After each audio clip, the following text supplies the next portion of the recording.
Gente, eu tô ansiosa, eu quero trazer ele logo para cá. Antônio Lavareda, dei sorte hoje que você vem no meu horário. Tudo bem, meu caro? Me ouve bem?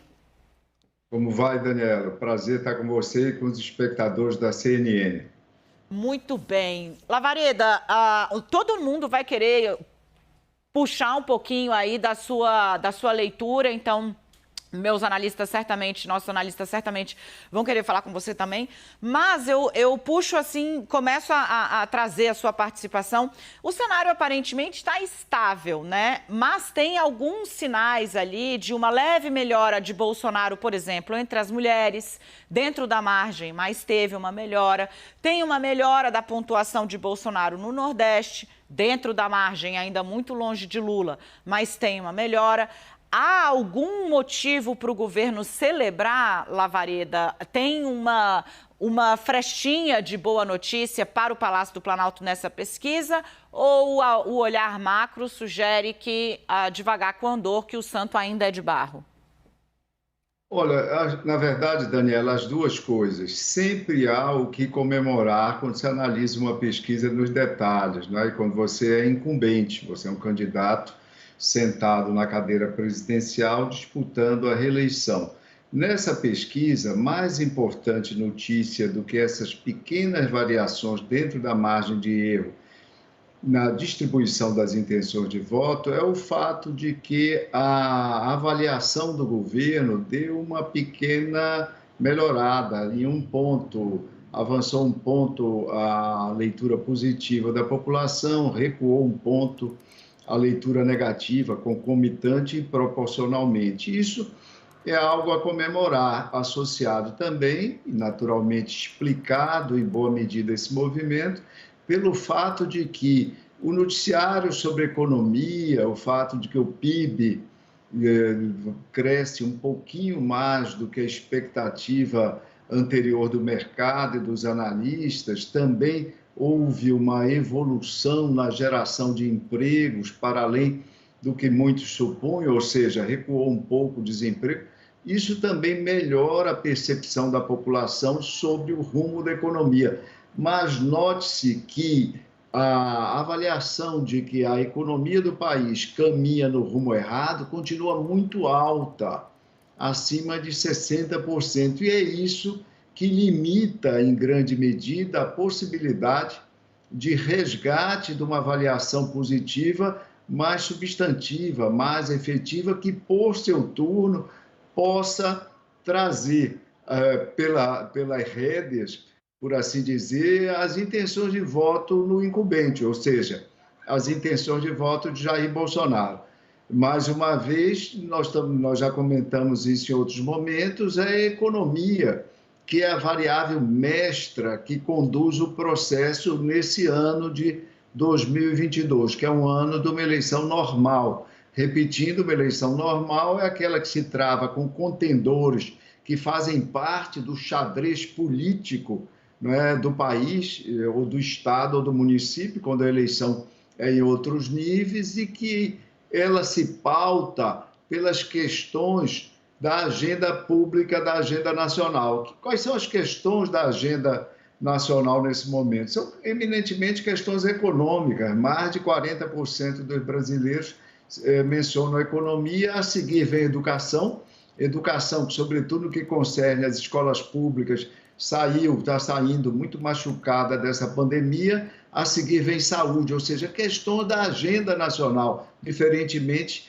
de 2018, em que boa parte do país, indignada, fazia uma leitura de uma relação de causalidade entre a crise econômica de então e os escândalos revelados pela Lava Jato, e o sentimento predominante era de indignação, levando a uma votação antissistema em candidatos outsiders em vários níveis da disputa, Daniela.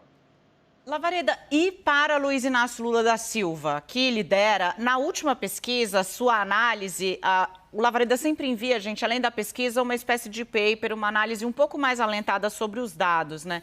Você dizia, olha, a chance de uma definição em um turno só começa a aparecer como viável, né? Isso ainda está lá, está presente, pensando em votos válidos, 45, Lula está partindo de um patamar muito alto. Para falar de quem lidera, o que a gente tem de notícia? Olha só, Daniela, a chance continua a haver, né? Ela despontou aí nas últimas medições, ela continua a ser uma possibilidade, mas nós devemos dizer hoje que não é a possibilidade, a probabilidade prevalecente. A chance hoje ainda maior, no nosso entendimento, na nossa análise, é de ocorrência do segundo turno. Agora, nós devemos avaliar os dados de intenção de voto. Isso eu já tive a oportunidade, creio, de conversar com você própria a respeito disso. Nós devemos avaliar simultaneamente o que nos dizem as questões de segundo turno, as questões de primeiro turno estimulada e, sobretudo, a questão da intenção de voto espontânea.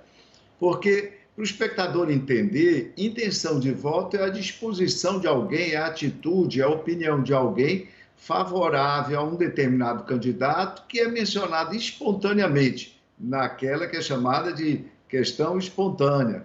Na estimulada, pergunta-se aos eleitores que não mencionaram nome algum na questão anterior, em qual deles, candidato ou candidata, eles estariam mais inclinados a votar. Então, na verdade, é uma questão de inclinação, não é, a rigor, intenção de voto. Deixa eu fazer aqui uma parte, porque aí eu dou os números para quem está em casa.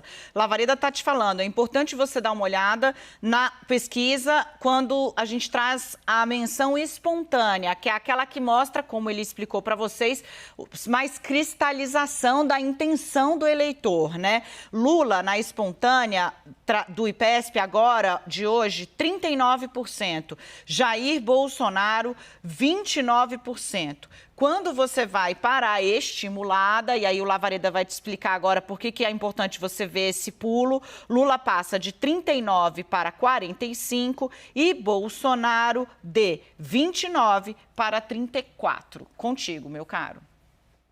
Veja só, Daniela e os espectadores, por que é importante essa intenção de voto espontâneo? Nessa questão, aparece nessa última pesquisa 24% dos eleitores dizendo que ou vão votar em branco, nulo ou não tem candidato ainda, tá certo? Perto de 1/4 do eleitorado. Na estimulada aparece 7% apenas, depois daquele tal estímulo da leitura do nome dos candidatos, nas pesquisas face a face, que não é o caso, é apresentado um círculo ali para as pessoas, com os nomes dos candidatos, para as pessoas apontarem o dedo e escolher um deles, etc. e tal. Então, o número é 24 na questão espontânea. Esses 24 nós podemos chamar de alienação, tecnicamente o nome de quem não vota, vota em branco, nulo ou se abstém. No caso, nós estamos somando também a isso aqueles que dizem que ainda não tem um candidato, 24%, e na estimulada, 7%. Qual desses dois números, alienação, Daniela, deverá ocorrer, ou está mais próximo do que deverá ocorrer? Esses 7% da questão estimulada ou esses 24% da questão espontânea? Os 24% da questão espontânea. Na última eleição, Daniela, em 2018, não votaram em nenhum candidato, ou seja, se abstiveram, votaram branco ou nulo, nada menos que 27% dos eleitores brasileiros. Um pouco mais do que 40 milhões de eleitores não votaram em ninguém em 2018.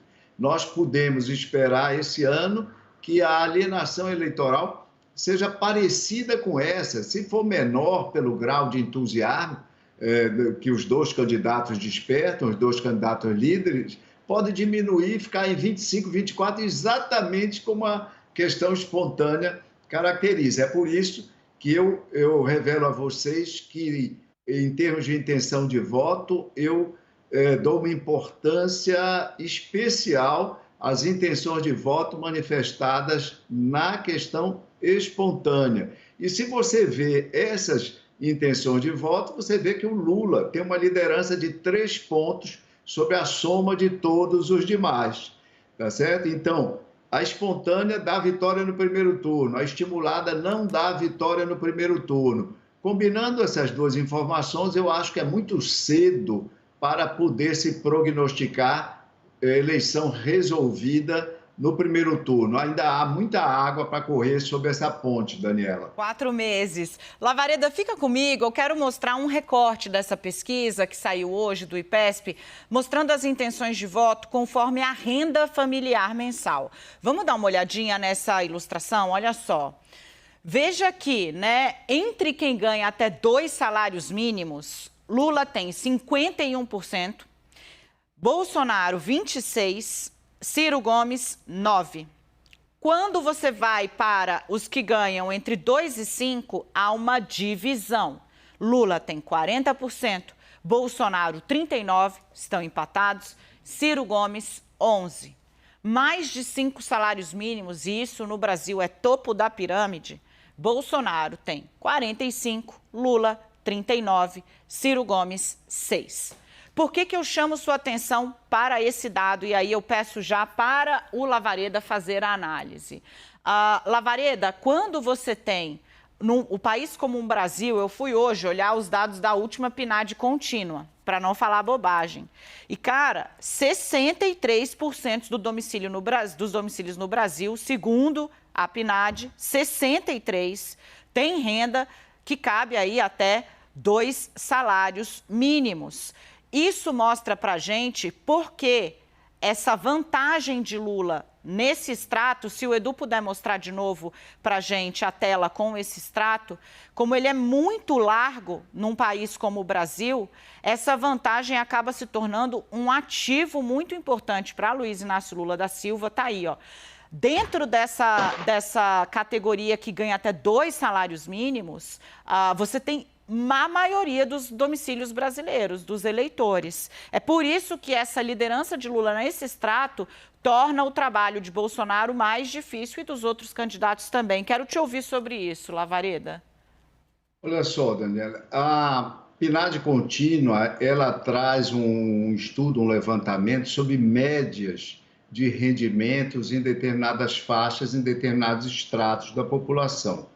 Os institutos têm trabalhado nessa primeira faixa até 2 salários, com percentuais em torno de 46%, que é o caso do IPESP, até 52%, que é o caso do último Datafolha, não ultrapassando nunca os 60% nesse primeiro intervalo, ou seja, nessa primeira faixa de renda. Ainda assim, é importante, como você ressaltou, destacar o fato de que a maioria da população brasileira e a maioria dos seus eleitores é pobre, tem uma renda que vai até 2 salários mínimos. Lembrar que não estamos falando de uma renda de 2 salários mínimos, um contingente importante superior a 20%, que fica aí entre 21% e 28%, percebe apenas um salário mínimo, em torno até um salário mínimo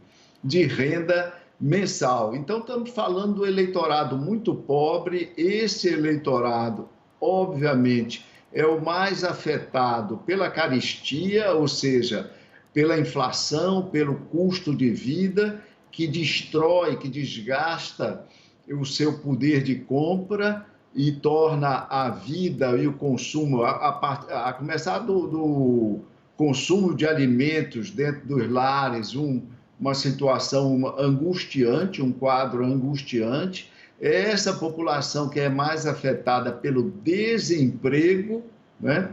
E também é a população que é mais afetada pela deterioração dos serviços públicos de uma forma geral. E durante a pandemia, eu chamei atenção há pouco, e depois da pandemia, a escola pública no país bastante afetada, e seus alunos bastante afetada pelo ensino online, ao qual muitos não tiveram acesso, ou quando tiveram acesso foi de forma precária, ou seja, prejudicando seu horizonte de vida, seu horizonte profissional, a renda futura desses garotos, garotas e de suas famílias, Daniela. Lavareda, muitíssimo obrigada pela participação aqui no CNN 360. As suas pesquisas, o IPESP faz pesquisa todas as semanas, eu vou voltar para cá, o que nos ajuda a ter um filme muito completo sobre essa eleição. Tem sido um instrumento muito importante para todos nós jornalistas e para a opinião pública em geral. Meu caro, muitíssimo obrigada, até super a próxima. Obrigado a você e boa tarde aos espectadores da CNN, Daniela. Valeu, meu caro.